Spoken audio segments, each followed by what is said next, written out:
तो क्या आप लोगों को क्या लगता है नबी का फरमान क्या है? नबी ने फरमाया सिगरेट पीना, नबी ने फरमाया गुटखा खाना, नबी ने फरमाया शराब पीना? क्या लगता है आप लोगों को? मन आसानी फ़क़द असल्लाह, मन आसानी फ़क़द असल्लाह।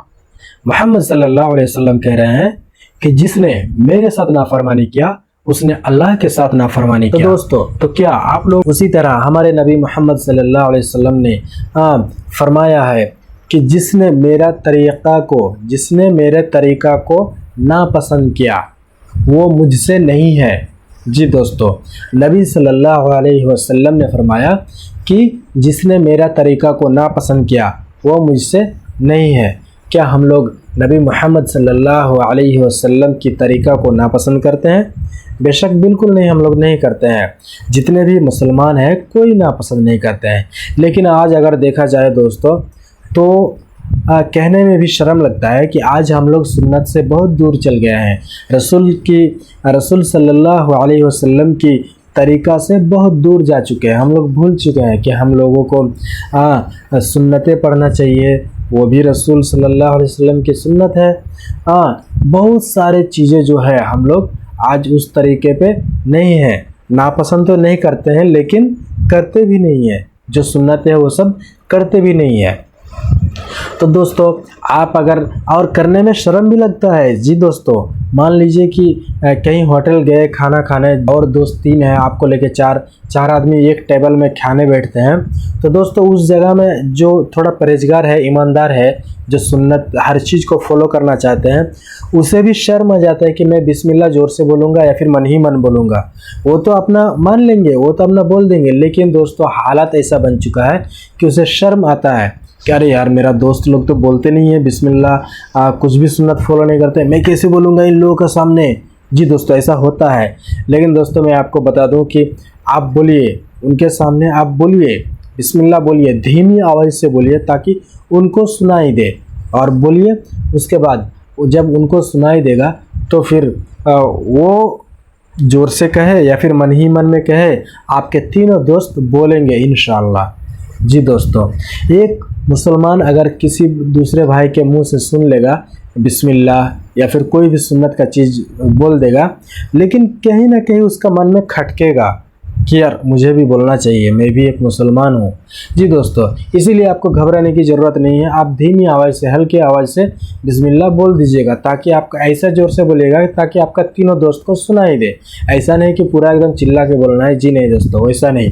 तो इसी तरह हमारे रसूल सल्लल्लाहु अलैहि वसल्लम की तरीक़ा है, बहुत सारे तरीक़ा है, उस तरीक़ा को अपनाना है। जैसे कि गाड़ी में बैठते समय दुआ, सोते वक्त दुआ, हर चीज़ का दुआ है। उन सब चीज़ों की दुआ को आप लोग अगर बोलिएगा तो थोड़ा हल्का धीमी आवाज़ में सुना के भी बोलना चाहिए, ताकि और एक मुसलमान भाई उस दुआ को बोल दे। तो दोस्तों, मोहम्मद सल्लल्लाहु अलैहि वसल्लम और एक जगह फरमाते हैं कि जिसने ऐसा काम किया जिस काम के बारे में हमारा हुक्म नहीं है तो वो मरदूद है। जी दोस्तों, मोहम्मद सल्लल्लाहु अलैहि वसल्लम कहते हैं कि जिसने ऐसा काम किया जिस काम के बारे में हमारा हुक्म नहीं है तो फिर वो मरदूद है। जी दोस्तों, बहुत सारे ऐसे काम हैं जो हम लोग करते हैं जो मोहम्मद सल्लल्लाहु अलैहि वसल्लम का हुक्म नहीं है, लेकिन हम लोग अगर वो काम करेंगे तो फिर हम मरदूद हो जाते हैं। मरदूद मतलब शैतान हो जाते हैं। तो क्या दोस्तों हम लोग शैतान होना चाहते हैं? कभी नहीं, हम लोग शैतान होना नहीं चाहते हैं। तो दोस्तों, अब क्या हम लोग ऐसा काम करते हैं जो मोहम्मद सल्लल्लाहु अलैहि वसल्लम का हुक्म नहीं है और हम लोग कर देते हैं? मैं आपको चलते फिरते एक चीज़ बता देता हूँ। चलते फिरते एनी टाइम जो हम लोग करते हैं, जो नबी ने नहीं फरमाया है, हुक्म नहीं है नबी का, वो चलते फिरते आपको एक चीज़ बता देता हूँ। जैसे कि पैंट, हम लोग पैंट पहनते हैं दोस्तों, लुंगी पैंट को क्या करते हैं, टखनों के नीचे पहनते हैं, जबकि टखनों के ऊपर पहनना चाहिए। शर्म आता है शुक्रवार के दिन जब इमाम साहब कहते हैं जिसका भी पैंट या लुंगी टखनों के नीचे है वो ऊपर कर ले, टखनों के ऊपर कर ले। ये बोलने का चीज़ है दोस्तों, ये हर मुसलमान जानते हैं, तो फिर आपको बोलना क्यों पड़ रहा है? इतना मतलब इमाम साहब को भी पता है कि आज के कौम के मुसलमान, आज के मुसलमान इतना दूर जा चुके हैं सुन्नत से, इतना दूर जा चुके हैं नमाज से, इतना दूर जा चुके हैं अल्लाह से, इतना दूर जा चुके हैं कुरान मजीद से कि उन्हें पता ही नहीं है कि टखनों के ऊपर भी पैंट पहनना है। जी दोस्तों, बड़ा शर्म लगता है शुक्रवार के दिन जब इमाम साहब कहते हैं कि टखनों से ऊपर लुंगी या पैंट को टखनों से ऊपर कर लो। कहने की क्या ज़रूरत है? क्या आप मुसलमान नहीं हैं? आप जानते नहीं हैं? तो कहीं ना कहीं इमाम साहब को पता है कि आज मुसलमान सिर्फ रील्स में घुसे हुए हैं, सिगरेट में घुसे हुए हैं, बीमल में घुसे हुए हैं, गुटखे में घुसे हुए हैं, शराब में घुसे हुए हैं। मतलब वो दलदल में फंस चुके हैं, उसे पता ही नहीं है कुछ, इसीलिए बोलते हैं।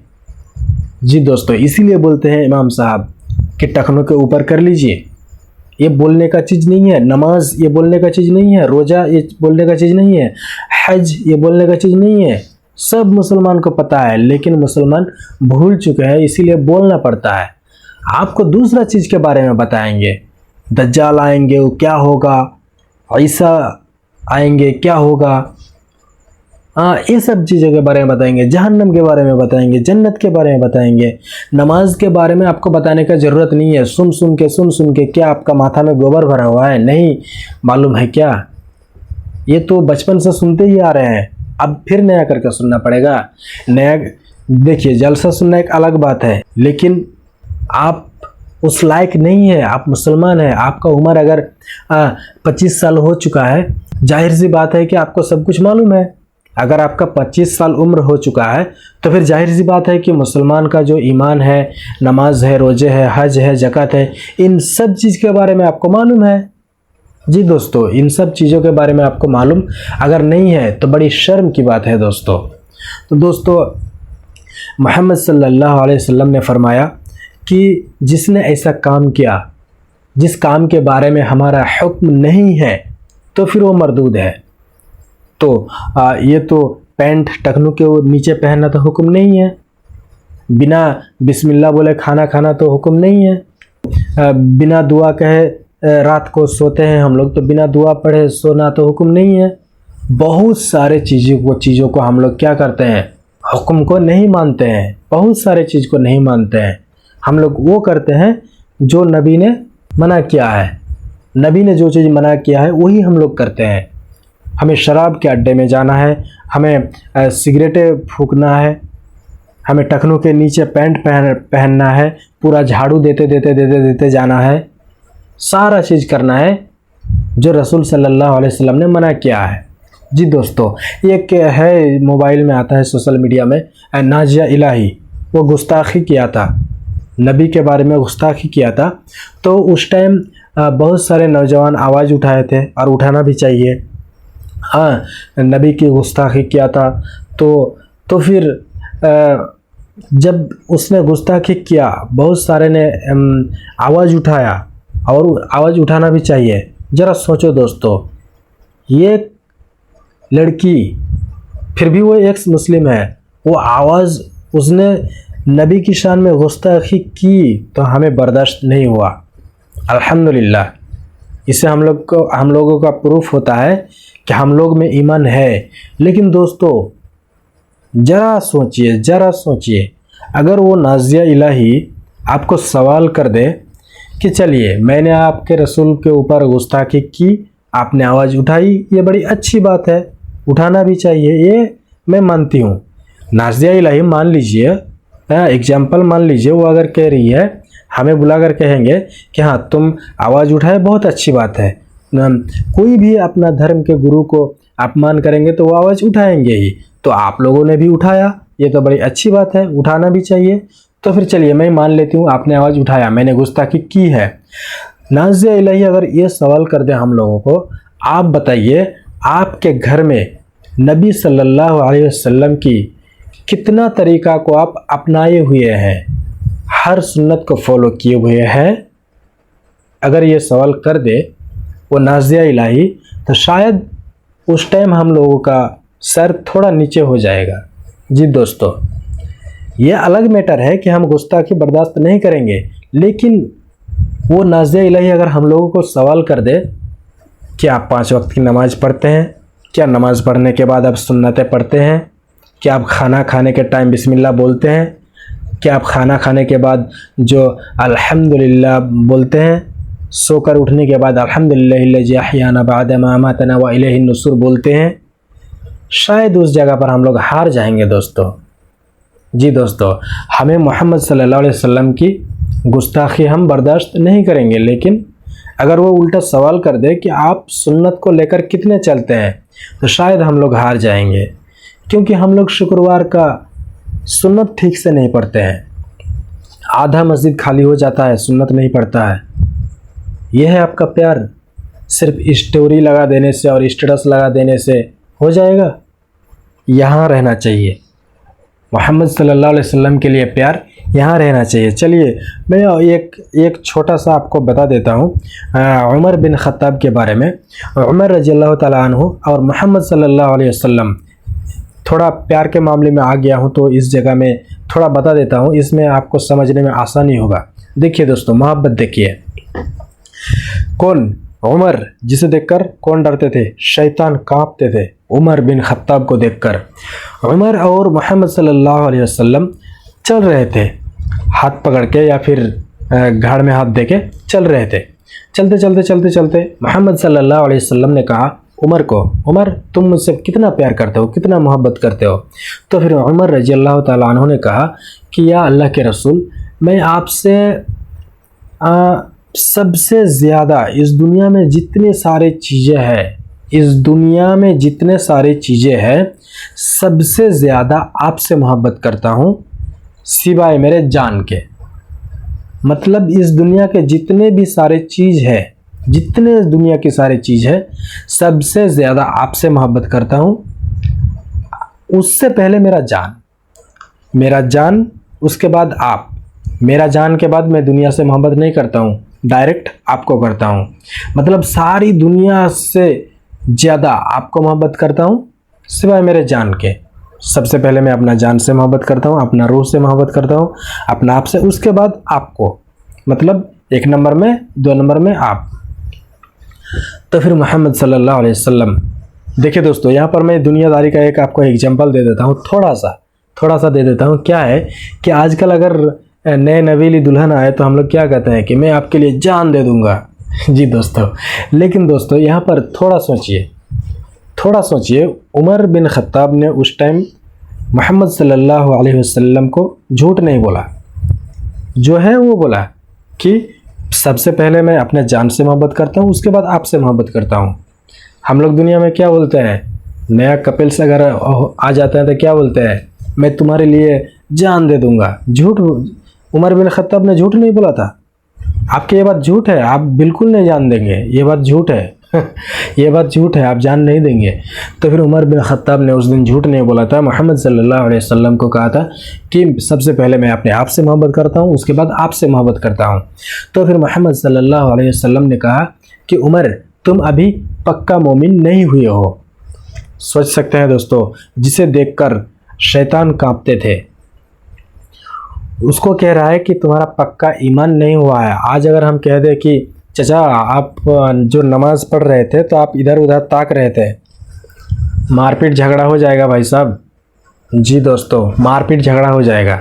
अगर हम कह दें कि चचा आपने वजू बनाया लेकिन ये जगह सूखा रह गया है, और एक बार कर लीजिए, ऐसे आंख लाल करके आपको देखेगा कि शायद आप वहीं पर खड़े खड़े पेशाब कर देंगे। जी दोस्तों, वो सहाबा के जब गलती पकड़ते थे मोहम्मद सल्लल्लाहु अलैहि वसल्लम तो वो खुश हो जाते थे कि हमें सुधारने का मौका मिला, हमें जानकारी मिला। लेकिन आज अगर हम लोग गलती को भी गलती बोल देते हैं ना, डर लगता है बोलने में, कुछ भी बोलने में डर लगता है। कि पैर को सीधा करके खड़ा कीजिए, ये भी बोलने में डर लगता है। अभी क्या होता है कि पैर को ऐसे खड़ा करता है, ऐसे नहीं, ऐसे करता है, तो ऐसे करने बोलने में भी समझ सकते हैं झगड़ा लग जाएगा। कह रहे हम तो इतना दिन से नमाज पढ़ रहे हैं, आज तुम मुझे सिखाएगा ऐसे करना चाहिए यार, ऐसा रखना चाहिए, ऐसे बोलेंगे। तो दोस्तों, उमर बिन ख़त्ताब ने फिर कुछ पल बाद, कुछ देर बाद कहा कि या मोहम्मद सल्लल्लाहु अलैहि वसल्लम, मैं अपनी जान से भी ज़्यादा आपसे मोहब्बत करता हूँ। तो फिर मोहम्मद सल्लल्लाहु अलैहि वसल्लम ने कहा कि अब तुम पक्का मोमिन बन चुके हो। तो दोस्तों, हम लोगों का मोहब्बत उतना ही है जितना उमर बिन ख़त्ताब ने किया था। कहीं ना कहीं नाज़िया इलाही ने जब गुस्ताखी किया था, तो इस बात का हम लोगों का प्रूफ है कि हम लोगों का बर्दाश्त नहीं हुआ था। तो दोस्तों, बर्दाश्त तो हम नहीं करेंगे ही, लेकिन उसके साथ साथ नाज़िया इलाही को ही बोलने का मौका ना मिले कि यार तुम तो मेरे ख़िलाफ़ बोल रहे हो, गुस्ताखी कर रही हूँ, तो जाहिर सी बात है गुस्सा तो होंगे ही आप लोग। तो आप लोग बताइए कि आप लोग सारी सुन्नतें मानते हैं? तो फिर दोस्तों, उस जगह में हम लोग रुस्वा ना हो जाए, हम लोग बोल सके कि हाँ मानते हैं, सारी सुन्नतें मानते हैं। जी दोस्तों, सारी सुन्नतें मानते हैं इंशाअल्लाह। ऐसा बोलने का ताकत तब होगा जब हम लोग सारी सुन्नतें मानेंगे। तो फिर मैंने एक हदीस कहा लास्ट में कि ये नबी का फरमान है कि जिसने ऐसा काम किया जिस काम के बारे में हमारा हुक्म नहीं है, वो मरदूद है। तो अगर हम ऐसे ही मरदूद करार दिए जाते हैं तो फिर क्या फ़ायदा? हम लोग मानेंगे, अल्लाह के रसूल की हुक्म को मानेंगे, अल्लाह की इबादत करेंगे, नमाज़ पढ़ेंगे 5 वक्त, किसी को बोलने का भी मौका नहीं मिलेगा और हमें भी नेकिया मिलेगा, हर तरफ नेकिया ही नेकिया। तो दोस्तों, बहुत सारी बातें बोल दिया आज। तो मैंने 2 हदीसें बताया आप लोगों को। पहला हदीस ये था कि जिसने मेरा तरीक़ा को नापसंद किया वो मुझ में नहीं है। क्या हम लोग रसूल सल्लल्लाहु अलैहि वसल्लम की तरफ नहीं होंगे? मन नहीं करता है कि हम रसूल सल्लल्लाहु अलैहि वसल्लम की तरफ रहें, क़यामत के दिन हौज कौसर मिले? क्या नहीं चाहते हैं जब सूरज आ जाएंगे, माथा के ऊपर आ जाएंगे करीब, तो क्या आप लोग नहीं चाहते हैं कि उस दिन मोहम्मद सल्लल्लाहु अलैहि वसल्लम जब अपनी उम्मतों को बचाए तो उस बचाव में हम भी आए? तो दोस्तों, यह था पहला हदीस। उसके बाद और एक मैंने हदीस कहा जिसमें कहा कि जिस काम के बारे में हमारा हुक्म नहीं है तो वो मरदूद है। क्या हम लोग मरदूद बनना चाहते हैं? क्या हम लोग रसूल सल्लल्लाहु अलैहि वसल्लम के हुक्म को नहीं मानेंगे? बिल्कुल मानना चाहिए। और आखिरी बात दोस्तों, नमाज़ पढ़िए, 5 वक्त का नमाज को पाबंदी कीजिए। और आपका मतलब पढ़ने में आदत नहीं है, थोड़ा थोड़ा करके चालू कीजिए और आदत डाल लीजिए। और जो नशा कर रहे हैं, नशा को धीरे धीरे छोड़ दीजिए। और बाकी आज के लिए इतना ही। अस्सलामु अलैकुम व रहमतुल्लाह।